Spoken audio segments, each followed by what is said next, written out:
Today, we're going to do some simple calculations, very simple, using a very simple Excel icon. You see this Excel icon where my arrow is up here? It's the summation icon. If I look at the drop down, here are my choices when I do that. I can do a sum, I can do an average, I can count the numbers, I can do a max, I can do a min. So we'll try some of these. Notice I have numbers over here. In this column, I'm going to get the sum. In this column, I will find out the average. In this column, I will find the maximum number, the largest.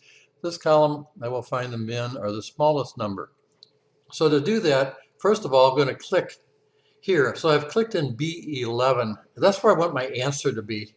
And I just want to do the sum. Now, if I'm going to do a summation, one easy way is just to click on the summation button, and it will do the summation.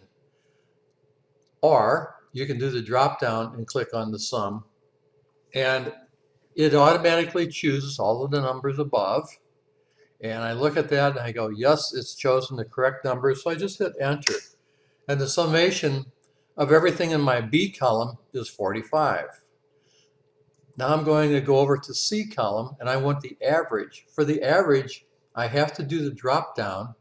So I click on the drop down, I click on average, and Excel will generally pick the right column and the numbers to get the average for. I want the average of all of the numbers that are in the C column. And notice it puts in the equation automatically. It shows me what numbers it's going to average. So I just hit the enter. Average is 5. Now I'm going over to my next column. I want the maximum of the biggest number. Well, I can look at this and I go, well, my biggest number is 9. And that's fine, but if I have 10,000 numbers, it's hard to find the biggest one. So if I let Excel do it, it will find it very quickly. I click, first of all, where I want my answer to be. And then I sneak up on my little icon and do my drop down. And I click on max. And it's going to look at all of the numbers above, and it's going to pick the largest one. So all I have to do here is hit enter, and the maximum number is 9. The very last one we're going to do is just the minimum. And if I look at these again, because I don't have that many numbers, the minimum number is 1. But I want Excel to tell me that and do that for me in case I have 10,000 numbers up there. So I click where I want my answer to be. I go over to my drop down. I click on min. Excel picks the numbers. I make sure it has the correct numbers chosen. It's looking for the minimum between E2 and E10, all of those numbers. I hit enter, and the minimum is 1. So that's all you really have to do. What I want you to do is learn how to use this little summation icon. It will sum, but automatically by default.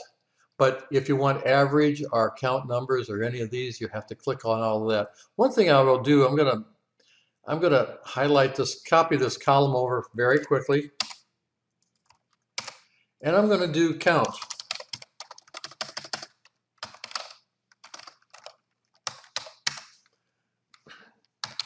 And I'm going to sneak down here and I'm going to put a big box in there. How many numbers are in here? Well, I've got 1, 2, 3, 4, 5, 6, 7, 8, 9. So I just counted those up. But if I have a lot of numbers, I click where I want my answer to be. I go to my drop down. I click count numbers. It shows me where it's going to count. It's going to pick those and count those numbers. I just hit enter, and there's my 9. So I know I have 9 numbers in there. I can bold that. And that's all I really have for this. So try this, do this on your own. Learn this function. It's very simple. And once you learn it, you'll use it all the time.